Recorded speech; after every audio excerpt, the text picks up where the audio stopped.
Hello everyone, welcome to the static edge. आज हम देखेंगे 4 फरवरी के करंट अफेयर्स और उसे हम अपने स्टैटिक पोर्शंस के साथ लिंक करके पढ़ेंगे। तो चलिए शुरू करते हैं। सबसे पहले मैं ओवरव्यू दे दूं। आज है बिहार बजट के बारे में कुछ टॉपिक हैं।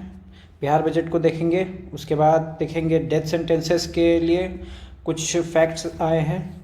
उसके बाद एक इंटरिम बेल है, टाइप्स ऑफ बिल पढ़ेंगे। उसके बाद इन्फोर्समेंट डायरेक्टरेट के बारे में पढ़ेंगे। उसके बाद एनसीएपी के बारे में है। उसके बाद कॉलेजियम सिस्टम पढ़ना है। उसके बाद नए सॉलिड वेस्ट मैनेजमेंट रूल्स आए हैं 2026 के, तो उनको देखेंगे थोड़ा थोड़ा। और उसके बाद साइंस एंड टेक्नोलॉजी से रिलेटेड फ्रोज़न एम्ब्रियो डोनेशन के बारे में है टॉपिक, तो उसे देखेंगे। और उसके बाद इकोनॉमी के रूपी कैसे बढ़ता घटता है उसको देख के टॉपिक को ख़त्म कर देंगे आज के। ठीक है, तो चलिए शुरू करते हैं। सबसे पहले बिहार बजट ये प्रेजेंट किया है फाइनेंस मिनिस्टर विजेंद्र प्रसाद यादव है। और इस बार का टोटल साइज जो है 3.47 लाख करोड़ है। पिछले बार से 9.68 लाख करोड़ ज़्यादा। पिछले बार का बजट अगर बोलूँ तो 3,16,897 करोड़, ठीक है, 895 करोड़ होगा। ठीक है, तो सबसे पहले सेक्टर वाइज देख लेंगे। एजुकेशन में सबसे ज़्यादा खर्चा है 60,205 करोड़, ये बजट का 17.32% है।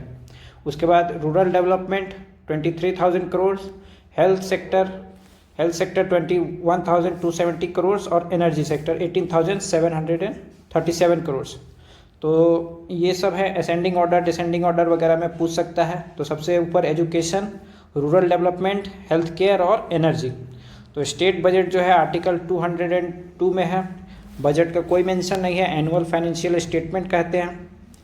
ठीक है, तो और इससे थोड़ा मोड़ा लिस्ट 7 शेड्यूल के लिस्ट को भी देख लेंगे। जैसे एजुकेशन हो गया, ये पहले स्टेट लिस्ट था, इसको 42nd अमेंडमेंट से कंकरेंट लिस्ट में डाल दिया गया है। उसके बाद हेल्थ केयर क्या है, ये स्टेट लिस्ट का पार्ट है। उसके बाद फिर एनर्जी जो है कॉन्करेंट लिस्ट है। Rural development 73rd amendment. तो यही सब है।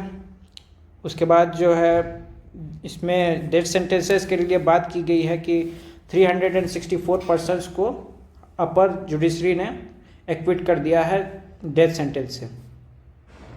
तो ये कुछ फैक्ट है। फैक्ट तो हमारे लिए इम्पोर्टेंट नहीं है, लेकिन इसका स्टैटिक पोर्शन हम लोग को देखना जरूरी हो।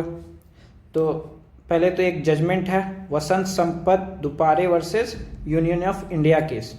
ठीक है, इसमें death penalty hearings are essential part of right to free trial, जो कि right to life and liberty का पार्ट है। ठीक है, और सुप्रीम कोर्ट ने कुछ गाइडलाइंस इशू की है कि किसी भी डेथ पेनल्टी देने से पहले 3 चीज़ों का ध्यान रखना है। Psychological evaluation report, probation officers report कि कैसा है उसका घर पे व्यवहार वगैरह कैसा है, उसके बाद प्रिजन में उसका कंडक्ट कैसा है। ये तीनों को ध्यान में देखते हुए ही डेथ पेनल्टी ऑफर किया जाना है कि नहीं, वो करना है। उसके बाद फिर इंटरिम बेल एक पर्सन को दिया है हाई कोर्ट ने, तो हमारे लिए इंटरिम बेल इम्पॉर्टेंट हो जाता है। और उसके बाद इन्फोर्समेंट डायरेक्टरेट पढ़ लेते हैं। ठीक है, इंटरिम बेल होता क्या है? Granted for short term and specific period, usually on humanitarian grounds.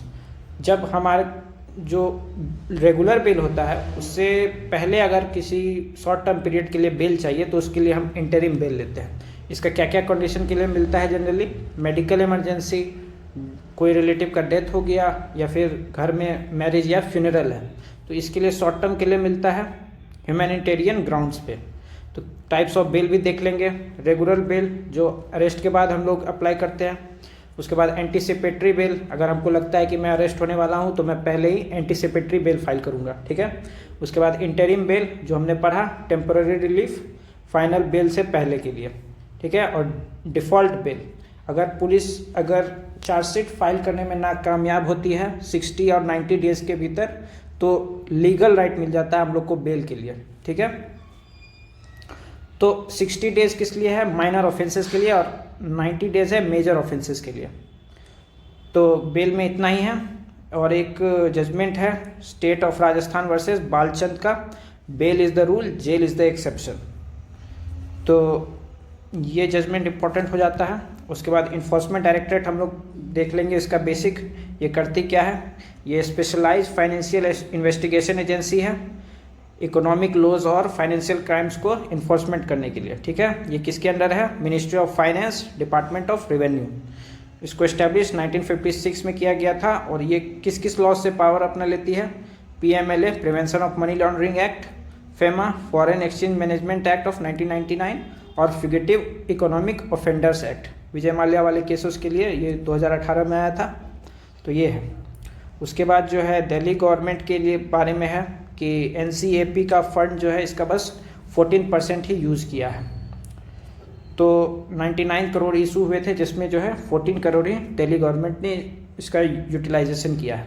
Delhi government 14% है, आसपास के सभी शहर भी 30-36, गाजियाबाद ने 79% यूज़ किया, लेकिन दिल्ली जो है बहुत कम यूज़ किया है। जबकि पॉल्यूशन के लिए हमेशा ये डिफेम में रहते हैं, तब भी इसने दिल्ली गवर्नमेंट ने काफ़ी फंड यूज़ नहीं किया है। तो ये बात है। तो NCAP क्या है, नेशनल क्लीन एयर प्रोग्राम, ये यूनियन गवर्नमेंट ने 2019 में लॉन्च किया था। Ministry of environment, forest and climate change के अंदर ये वर्क करता है।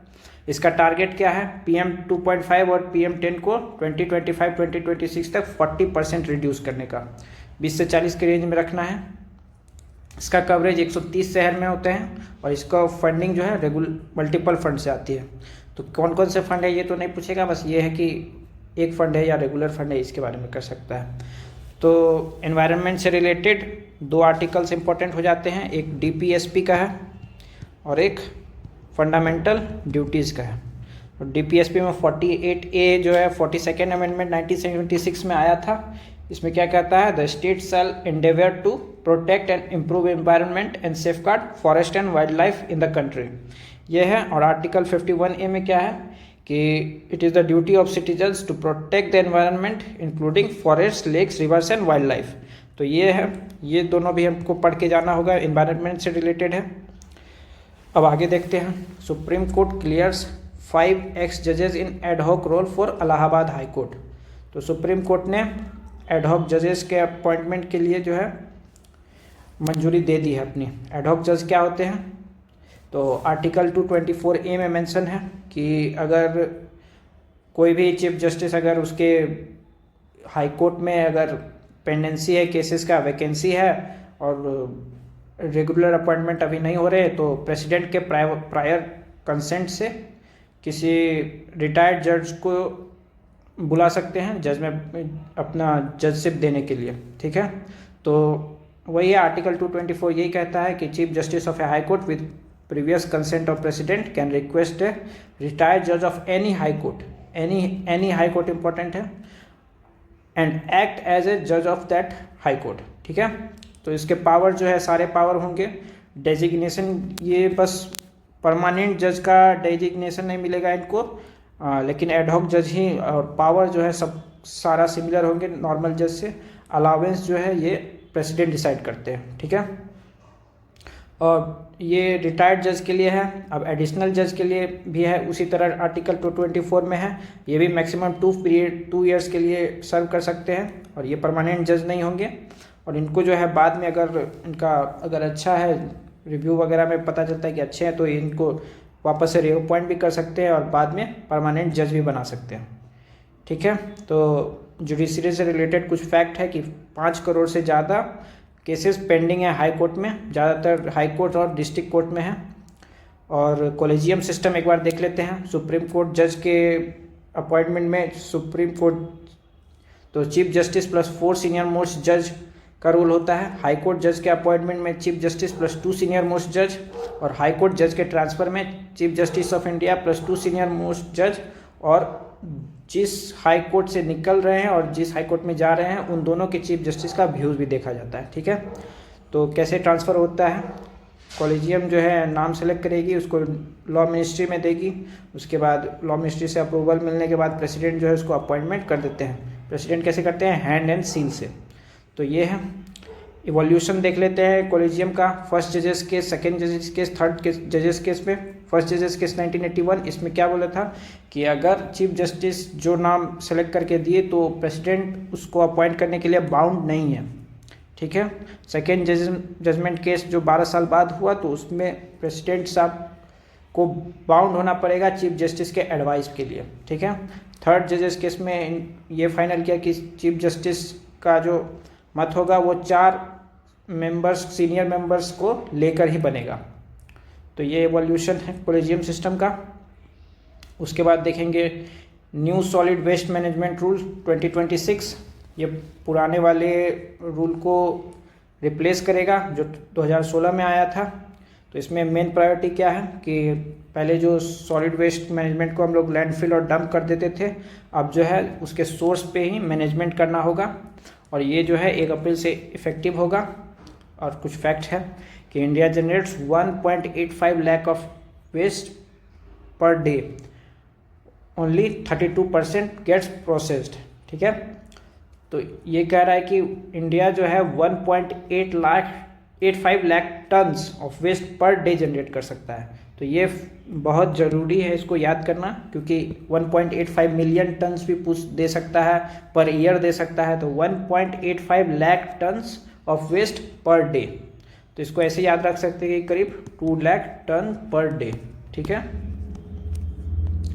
तो इसमें अब 4 वे सेग्रीगेशन का होगा। अब तो सूखा कचरा, गीला कचरा था, वेट वेस्ट, ड्राई वेस्ट के साथ सैनिटरी वेस्ट जिसमें डाइपर्स, पैड्स, कॉन्डम्स आ सकते हैं। उसके बाद स्पेशल वेस्ट जिसमें मेडिसिन, पेड्स वगैरह और बल्ब वगैरह भी है। तो फिर से इसमें वही है कि एनवायरनमेंट को देखते हुए 2 आर्टिकल 48A और आर्टिकल 51AG जो अभी हमने कुछ देर पहले पढ़ा था, ठीक है। तो सस्टेनेबल डेवलपमेंट का कुछ गोल्स भी है इससे रिलेटेड। तो सस्टेनेबल डेवलपमेंट 11 सस्टेनेबल सिटीज़ के बारे में, 12 रिस्पॉन्सिबल कंजम्पशन के बारे में और 13 क्लाइमेट एक्शन के बारे में। तो ये सॉलिड वेस्ट मैनेजमेंट रूल्स ख़त्म। अब ये एक PIL फाइल किया गया है दिल्ली हाई कोर्ट में कि फ्रोज़न एम्ब्रियो को अगर आप दूसरे कपल्स को जो फर्टाइल नहीं है उनको डोनेट क्यों नहीं कर सकते, इस वजह से PIL फाइल किया गया है।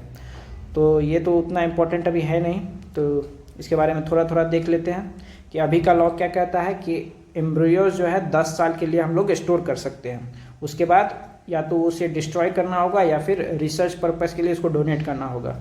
तो इसमें यही PIL में बात कही है कि आप जो है जो इनफर्टाइल कपल है उनको डोनेट क्यों नहीं कर सकते हैं। तो इसके लिए PIL था, ये उतना इम्पोर्टेंट नहीं है, बस ऊपर ऊपर से जानना है। अब जो है एक न्यूज़ है, रुपीज सर्जेस 124 पैसेस टू सेटल एट 19.25। तो इसमें वही है कि रुपया जो है अप्रिशिएट कर गया है हाईएस्ट एवर। तो वो कैसे होता है उसके बारे में देख लेंगे। सबसे पहले तो इंडियन कंपनी है, वो US में अपना कोई माल बेचेगी तो प्रॉफिट कमाएगी तो उसका ग्रोथ होगा। तो FDI जो है इस कंपनी में इन्वेस्ट करेंगे कि अब लाओ हम भी इसमें से थोड़ा प्रॉफिट कमाते हैं, ठीक है। अब टैरिफ लग गया है, इंडियन कंपनी जो एक्सपोर्ट कर रही थी वो अब कम एक्सपोर्ट कर पाएगी, उसको कम प्रॉफिट होगा। तो FDI जो है पुल आउट कर लेती है इंडियन स्टॉक इन्वेस्टमेंट अपना, तो रुपये गिर जाता है। अब ये गिरता कैसे है, सबसे पहले इसको देख लेते हैं। FDI FPI जो है US डॉलर लेके आती है, उसको एक्सचेंज करेगी डॉलर को रुपये में, एक्सचेंज करने के बाद उसे इंडियन स्टॉक मार्केट में इन्वेस्ट करेगी, सारा शेयर्स खरीदेगी, ओनरशिप लेगी। उसके बाद फिर जब इस डॉलर से रुपये को हमने एक्सचेंज किया तो हमने क्या किया कि डॉलर को बेचा और रुपए को ख़रीदा, तो रुपए का डिमांड बढ़ गया तो रुपए का वैल्यू बढ़ गया, तो रुपये अप्रिशिएट कर गया, ठीक है। अब टैरिफ जब लग गया था तो इंडियन स्टॉक मार्केट से सारे FPI FDI जो है पुल आउट कर लिए तो रुपए को उन्होंने बेच दिया और वापस से डॉलर खरीद लिया। तो रुपए बेचा तो रुपए की सप्लाई इंक्रीज़ हो गई, रुपए की वैल्यू डिक्रीज़ हो गई, और उन्होंने डॉलर ख़रीदा तो डॉलर का डिमांड बढ़ गया और डॉलर अप्रिशिएट कर गया। तो बस यही है कि अप्रिसिएशन डिप्रिसिएशन चलता रहता है। और एक चीज़ इसमें ऐड करना चाहूँगा कि एक्सचेंज रेट जो है 2 प्रकार के होते हैं, एक फ्लोटिंग एक्सचेंज रेट और एक फिक्स्ड एक्सचेंज रेट, ठीक है। तो फ्लोटिंग एक्सचेंज रेट में क्या होता है कि मार्केट फोर्सेस जो है डिसाइड करते हैं कि रुपये अप्रिशिएट करेगा या डिप्रिशिएट करेगा, और एक फिक्स्ड एक्सचेंज रेट में सेंट्रल बैंक जो है वो डिसाइड करती है कि मार्केट फोर्सेस नहीं, सेंट्रल बैंक ही डिसाइड करेगी कि एक्सचेंज रेट जो है फिक्स्ड वैल्यू पे रहे। ठीक है, दोनों के मेरिट्स हैं कुछ कुछ और दोनों के डीमेरिट्स हैं। इंडिया जो है ये दोनों का मिक्स लेके आया है कि मैनेज्ड फ्लोटिंग एक्सचेंज रेट पे चलता है इंडिया।